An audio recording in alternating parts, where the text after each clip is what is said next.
तो कहानी की शुरुआत एक क्रिश्चियन नाम के आदमी से हुआ जो कि एक जियोलॉजिस्ट है। और जैसे ही वो घर पहुंचा तो उसने देखा कि उसकी वाइफ खाना पकाने की बजाय किचन का पाइप ठीक करने में लगी हुई थी। उसके इस घर में आए दिन कोई न कोई प्रॉब्लम आते ही रहते थे। इसीलिए क्रिश्चियन सभी को खुशखबरी यह दिया कि वो लोग अब अपने नए घर में जा रहे हैं, क्योंकि उसकी पोस्टिंग इस शहर से उठाकर दूसरे शहर में कर दिया गया था। सभी लोग यह खबर सुनकर खुश होते हैं और कुछ देर के बाद क्रिश्चियन अपने ऑफिस में आ जाता है। यहाँ से उसे कुछ अपना सामान पैक करना था और आज क्योंकि उसका आखिरी दिन था तो उसे अपनी कोवर्कर के साथ लंच भी करना था। सभी काम खत्म कर लेने के बाद वो यहाँ से जाने ही थे कि एकदम से उसने अचानक एक अलार्म सुना। जैसे ही जल्दी से उसने मॉनिटर्स पर जाकर चेक की तो पता चला कि जमीन का ग्राउंड वाटर अचानक से नीचे की तरफ चला गया है। लेकिन उसके अलावा यहाँ पर कोई और भी किसी तरह की हरकत नहीं हुई। यहाँ पर बिना वजह के ग्राउंड वाटर को नीचे जाना सेंस तो नहीं बना रहा था, इसीलिए वो परेशान हो गया। तब उसके बॉस ने उससे कहने लगा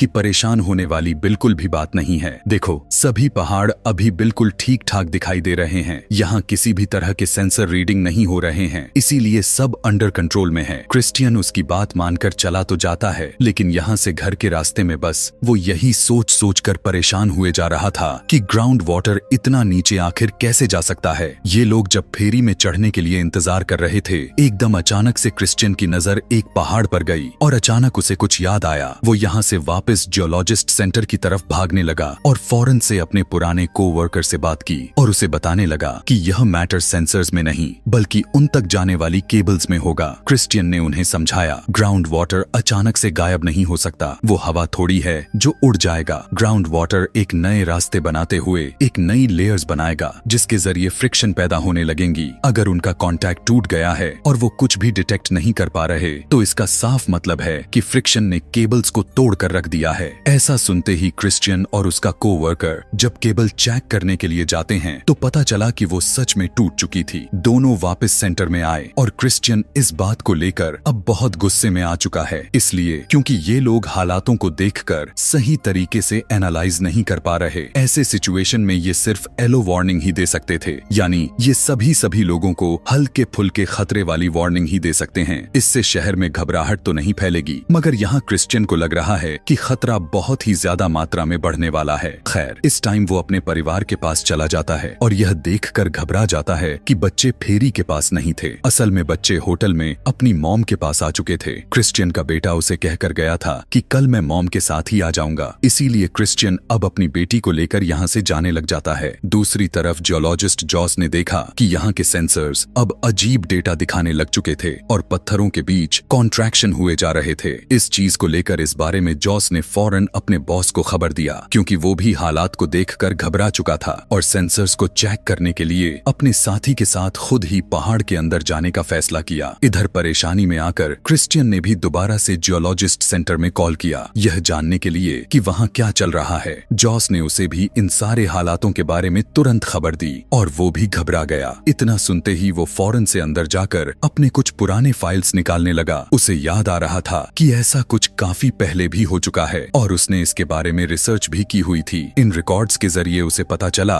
कि असल में पहाड़ फैल नहीं रहे थे बल्कि वो आपस में खींच रहे थे, एक दूसरे की करीब आते जा रहे थे और यही तो साइन था सुनामी आने का। सुनामी आने से पहले समुंदर के आसपास के पहाड़ और जमीन इसी तरह से खींचने लग जाती हैं। उसने बिना देरी किए दोबारा से सेंटर में कॉल लगाया। वो चाहता था कि बॉस को इन सभी डेटा के बारे में बताए, लेकिन बॉस तो इस टाइम पहाड़ के अंदर ही थे और जैसे ही बॉस और उसका साथी पहाड़ से बाहर निकलने का फैसला करने में सोच पाते, अचानक यहाँ पर काफी तेज झटका आता है। पहाड़ कांपने लग चुकी थी, जोर जोर से हिलने लग चुकी थी। इन दोनों को काफी बुरी चोटें भी आते हैं और बॉस के साथी का पैर तो इन्हीं पहाड़ों के मलबे में फंस जाता है। इस भयानक सी खतरनाक टाइम में दोनों का कॉन्टैक्ट जियोलॉजिस्ट सेंटर से टूट चुका था। उन्हें यह भी पता चला कि कई जगहों पर पानी का लेवल नीचे गिरना शुरू हो चुका था, यानी वो भी समझ गए कि सुनामी आने वाला है। यहाँ क्रिश्चियन ने अपने कोवर्कर को कॉल करके कहा कि जियोलॉजिस्ट सेंटर से फौरन अलार्म बजा दो, रेड लाइट देते हुए सभी को शहर से बाहर निकाल दो। मार्गरेट ने सुनामी की अलार्म बजा दिए। सभी लोग अलार्म सुनकर शहर से अब काफी तेजी के साथ निकलने लग चुके थे। शहर के अंदर अफरा तफरी मच गई थी। यहाँ से कुछ ही देर में जब ये लोग अपने कलीग्स को बचाने के लिए पहाड़ के पास जाते हैं तो झलझले के कुछ और भी तेज झटके लगते हैं। सभी पत्थर टूटकर उनमें से एक पत्थर बॉस के सर पर लग जाता है और उसकी वहीं पर मौत हो जाती है।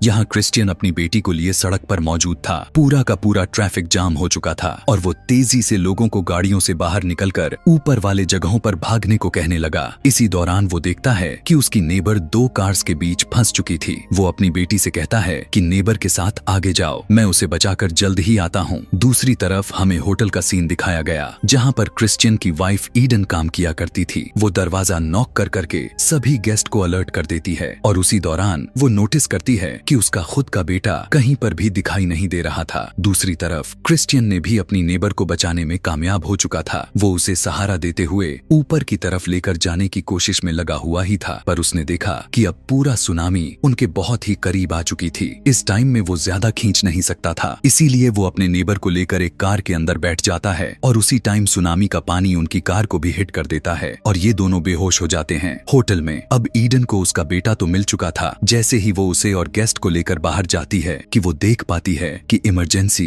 बस उन्हें छोड़कर जा चुकी थी। सुनामी भी बिल्कुल उनकी आंखों के सामने आ चुका था। वो लोग जल्दी से होटल के अंदर की तरफ भागते हैं और होटल के इमरजेंसी बंकर के अंदर चले जाते हैं, पर उनका वो गेस्ट अंदर आ नहीं पाती और इतने में ही पानी होटल के सभी शीशे को तोड़ते हुए अंदर आ जाता है। ईडन काफी मकसद करते हुए इस बंकर को बंद कर दिया, जबकि बाहर वो गेस्ट पानी में ही फंस चुकी थी। ईडन ने अपने बेटे के साथ में लेकर इस बंकर के सारे खिड़कियां दरवाजे अच्छी तरह से सील कर दिए और ऐसा करते ही एकदम से लाइट चली गई। सीन कट होकर इधर क्रिश्चियन को दिखाया गया जो कि बेहोश हो चुका था। जैसे ही उसे होश आया तो उसने अपने साथ में बैठी हुई नेबर को देखा जो खून से लथपथ थी और मर चुकी थी। यह देखकर वो बहुत ही ज्यादा शॉक्ड भी हुआ और उदास भी हो गया था। किसी तरह घसीटते हुए अपने आप को इस गाड़ी से निकालकर वो धीरे धीरे पहाड़ी के ऊपर चढ़कर सारे बचे हुए सर्वाइवर्स को देखने लग गया और उनमें अपनी बेटी को ढूंढने लग जाता है। जैसे ही उसे जूलिया मिली तो उसने जाकर फौरन से अपनी बेटी जूलिया को गले लगा लिया और अपने नेबर को खामोश नजरों से देखा, ऐसे जैसे वो यह बताना चाह रहा हो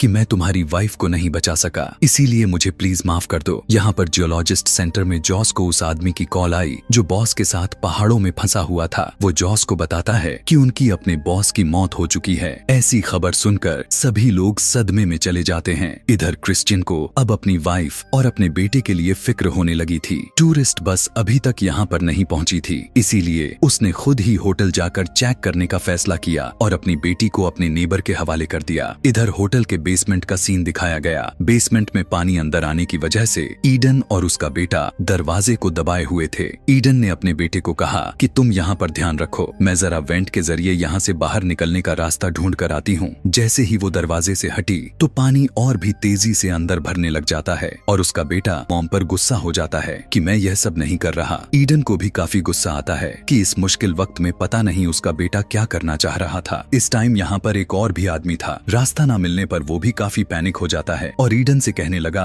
कि अगर बाहर निकलने का रास्ता ना मिला और ऐसे ही हम मदद आने का इंतजार करते रहे तो जरूर यहाँ पर हम मारे जाएंगे। इसी दौरान हम देखते हैं कि क्रिश्चियन भी तबाही वाले इस पानी के बहाव के साथ ही होटल की तरफ बढ़ता है। वो जब थोड़ी दूरी पर जैसे ही पहुंचा तो उसे टूरिस्ट बस भी नजर आ गई। उसने जल्दी से बस के अंदर देखा तो वहाँ पर उसे एक कलीग की लाश मिली थी। यह देखकर उसे दुख हुआ, लेकिन दुख का एहसास फौरन से खुशी में बदल गया क्योंकि उसे यह भी एहसास हो गया था कि ईडन और उसका बेटा इस बस के अंदर नहीं है और उनके जिंदा होने के चांसेस बढ़ गई हैं। दोबारा वो होटल की तरफ बढ़ जाता है और होटल के अंदर दिखाया गया कि अब उस कमरे में बहुत ही तेजी के साथ पानी भर रहा था। उनकी पूरी बॉडी पानी के अंदर डूब चुकी थी और सांस लेने के लिए भी बहुत ही कम जगह बची थी। इस टाइम पर वो दूसरा इंसान भी बहुत ज्यादा पैनिक हो रहा था ऊपर तक रहने के लिए और सांस लेने के लिए। जब उसे किसी भी तरह का सहारा नहीं दिखता तो वो ईडन के बेटे को नीचे धकेल देता है और उसके सहारे ऊपर रहने और सांस लेने में लग जाता है।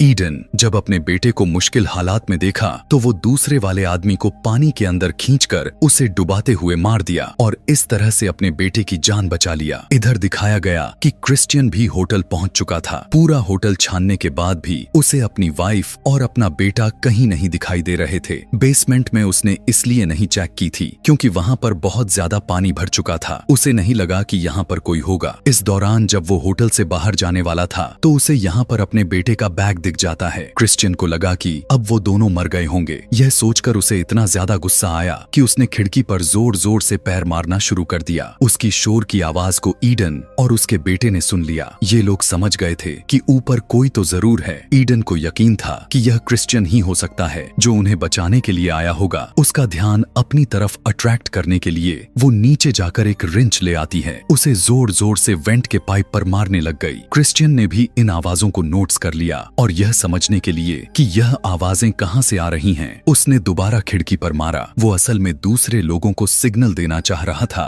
कि वो यहाँ पर आ चुका है। ईडन और उसका बेटा भी खुश हो चुके थे, लेकिन उनकी खुशी कुछ ही पल की थी। अब वेंट्स में भी पानी आना स्टार्ट हो चुका था। क्रिश्चियन उन लोगों को बचाने के लिए बेसमेंट के अंदर पानी से होता हुआ चला गया, जबकि यहाँ पर ईडन अपने बेटे से कहा, तुम परेशान मत होना, मैं बाहर का दरवाजा खोलने की कोशिश करती हूँ। यह कहकर वो पानी के अंदर चली गई और बेसमेंट का दरवाजा खोलने लग गई। वो यह नहीं जानती थी कि क्रिश्चियन भी इसी दरवाजे को खोलने की कोशिश कर रहा था। आखिरकार दोनों की एफर्ट्स मिलकर फाइनली यह दरवाजा खुल जाता है। दरवाजे के खुलते ही ये दोनों एक दूसरे को देखकर बहुत ही ज्यादा खुश हो जाते हैं। फिलहाल क्रिश्चियन ईडन से कहने लगा कि तुम सीढ़ियों की तरफ से तैरते हुए ऊपर जाओ, मैं अपने बेटे को बचा कर लाता हूँ। क्रिश्चियन का बेटा भी अपने डैड को देखकर इस तरह से खुश हुआ था जैसे उसे सब कुछ मिल गया था। क्रिश्चियन अपने बेटे से कहा, चलो आओ बाहर निकल चलते हैं, मगर वो तो अब बहुत ही ज्यादा डरा हुआ कांप रहा था। वो इस पानी के अंदर नहीं जाना चाहता था, लेकिन क्रिश्चियन उसे समझाता है कि अगर वो यहीं पर रहे तो फिर मारे जाएंगे, इसीलिए उन्हें यह कदम उठाना ही पड़ेगा और खतरा मोल लेते हुए पानी के अंदर तैरना पड़ेगा। काफी देर तक ये दोनों तैरते रहे, लेकिन फिर ईडन के बेटे की सांसें रुकने लग गईं और उसे बचाने के लिए क्रिस्टन ने उसे अपने मुंह से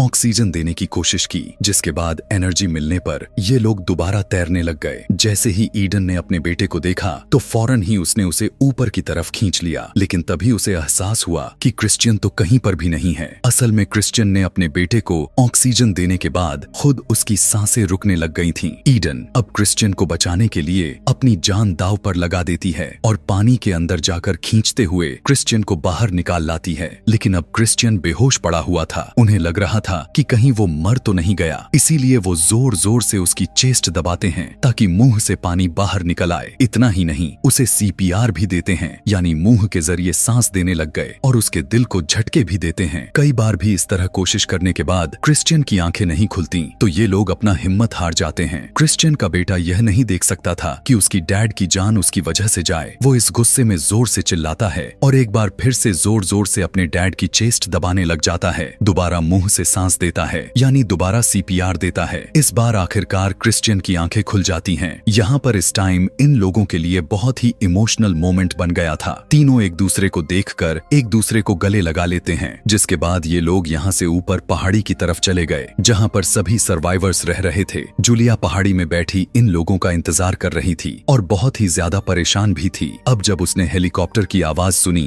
तो और भी ज्यादा उदास हो गई, क्योंकि उसे लग रहा था कि उसकी फैमिली नहीं आएगी और बस उसे ही रेस्क्यू किया जाएगा। वो अभी हेलीकॉप्टर में जाने को तैयार भी नहीं थी। बेचैनी उसकी बढ़ती चली जा रही थी कि तभी उसने दूर से आते हुए अपने मॉम डैड और अपने बड़े भाई को देख लिया। यह देखते ही उसके जान में जान आ गई थी। वो भागते हुए अपने डैड की तरफ गई और उसकी फैमिली उसे अपने गोद में उठा लिया। ये पूरी फैमिली बहुत ज्यादा खुश थे, क्योंकि इतनी बड़ी आफत के बावजूद भी वो एक दूसरे से दोबारा मिल पा रहे थे। यह ऐसा ही था कि जैसे उन्हें एक नई जिंदगी मिली हो। इन लोगों को भी अब रेस्क्यू कर लिया जाता है और इसी के साथ यह कहानी यहीं पर खत्म हो जाती है।